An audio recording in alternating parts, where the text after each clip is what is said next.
Viewers, আমি এখন রয়েছি সারসা মান্দারতলা ইকো পার্কের একটা ছোটোখাটো একটা পুকুরের সামনে।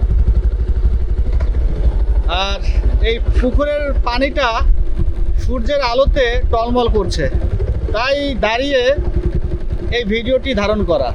আপনাদের কাছে কেমন লাগছে ভিউয়ার্স? ভালো লাগলে অবশ্যই একটা লাইক কমেন্ট শেয়ার করে দেবেন। ধন্যবাদ।